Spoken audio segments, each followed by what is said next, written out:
Chapter 14. Similes. Future and Past Rebirths.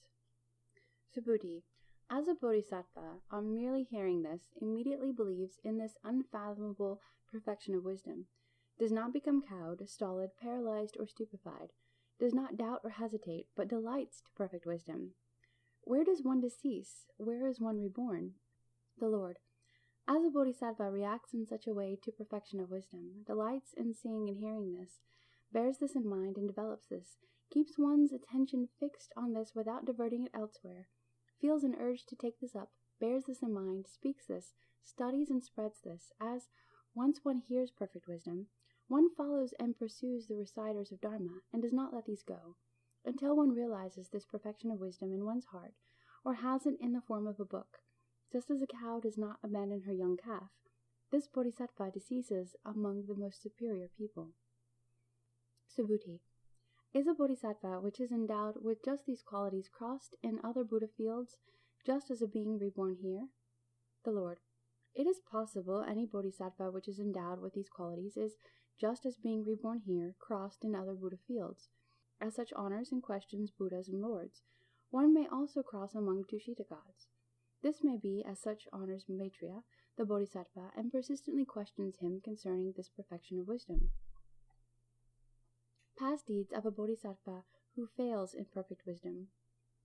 On another hand, as any bodhisattva, past or present, hears this unfathomable perfection of wisdom, and yet asks no questions, or so doing listens not to any reply, this one may be reborn among people and hear this unfathomable perfection of wisdom being taught, hesitates and is stupefied and cowed. This is one of these who are unwilling to ask questions and listen. Any bodhisattva, again, may have had or does have a right attitude to this unfathomable perfection of wisdom for 1, 2, 3, 4, or 5 days, and for a certain time has faith in it, but again is withdrawn and no longer feels like asking questions about nor listening to this. It is a fact such a bodhisattva has not or does not all the time ask questions about nor listen to and pursue this unfathomable perfection of wisdom, and as such, one may at one time feel urged to pursue and hear this fathomless perfection of wisdom, but not so at other times urged to pursue and listen. Such one again falls from faith and is disheartened, as intelligence is unsteady like cotton wool. Such a bodhisattva has but lately set out in the vehicle. Having come but lately to this vehicle, one loses faith, serene confidence, and one's urge to this. In other words, one no longer takes up this perfection of wisdom, nor pursues it. Such a one moves on either one of two levels, on the level of a disciple, or on the level of a Pratyeka Buddha. 4 similes. As a ship is wrecked in the middle of the ocean, people die in the water without getting to shore. Unless these find support on a log or plank or any floating object, these who manage to gain such support do not die in the water. This being so, safely and unhindered these cross over to a shore beyond, and stand unhurt and uninjured on firm ground. In the same way, any bodhisattva which is endowed with but little faith, just little serene confidence, little affection, little aspiration, and which does not gain support of perfection of wisdom, incurs a fall in the middle of a bad road, and without having attained to the state of all knowledge, stands in discipleship or Pratyeka Buddhahood. Different is this case for any bodhisattva of full faith, which accepts this patiently, develops a taste for it, as full aspiration, vigor, vigilance, resolve, earnest intention, renunciation, a title which is respected, joyous zest, elation, serene confidence, affection in this, and persistence to realize full enlightenment, which gains support as perfection of wisdom. In realizing this perfection of wisdom, one stands in all knowledge. As one uses a badly baked jar to carry water in, this jar does not last long, and actually quickly falls to pieces and melts away. In its unbaked condition, this jar actually soon comes to an end on the ground. Likewise, although any bodhisattva obtains all these qualities enumerated above, from faith to a persistent aspiration for enlightenment, as one does not take hold of perfection of wisdom and skill and means, one is bound to come to a bad fall in the middle of a bad road. In other words, one falls on this level of a disciple or a Pratyeka Buddha. But, as one which carries water from a river, or lake, or pond, or well, or any water-bearing place in a well-baked jar, a jar such as this, with the water, gets safely and uninjured to the house, simply due to the well-baked condition of this jar. Just so, any bodhisattva which develops not only these qualities enumerated above, but which in addition takes hold of perfection of wisdom and skill and means, does not in the middle of a bad road incur a fall, and unhurt and uninjured stands in all knowledge. A person who is exercising little intelligence launches into the water a seafaring vessel which was not caulked or repaired, and has been tied to its moorings for a long time, overloads it with goods and climbs on aboard and sets out. This ship is doomed to collapse before it has conveyed the goods across the water. When the ship bursts asunder, this merchant, exercising little intelligence, who is unskilled in means, loses a huge fortune, a great source of wealth.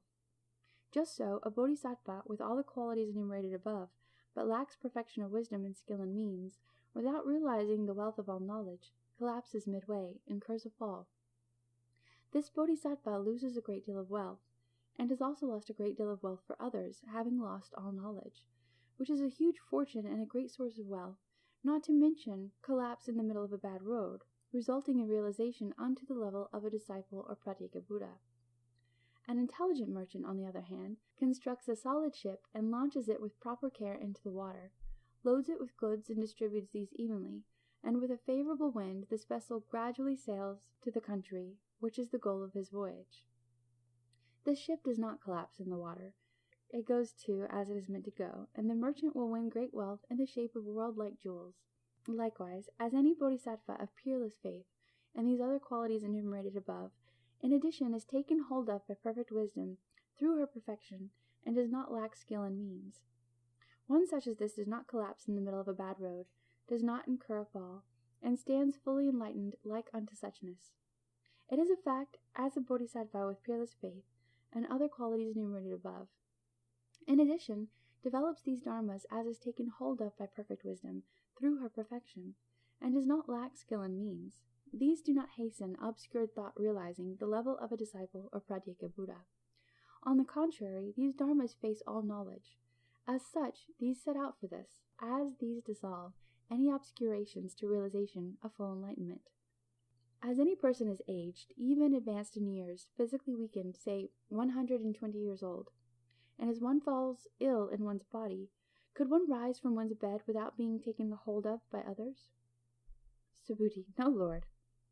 The Lord: And as one such as this does rise from one's bed, this one has not the strength to walk, even for half a mile. Wasted away by both old age and illness, this one does not walk about for any length of time, even as this one may be able to rise from bed. Likewise, as any bodhisattva, having developed all these qualities enumerated above, does not oneself come to be magnetized by perfect wisdom through her perfection, and lacks skill and means. Although set out for enlightenment, one such as this nevertheless collapses in the middle of a road, and incurs a fall. As this one produces subtle obscurities, and now realizes the level of disciple or Pratyeka Buddha, this is an unavoidable consequence of the fact of not bringing oneself to a point of being magnetized by perfect wisdom through her perfection, and is lacking skill and means.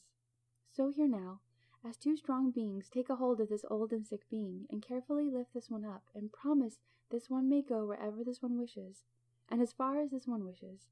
As these are assisting this one, and one does not fall along this way to the place one is headed to. In the same way, a bodhisattva of peerless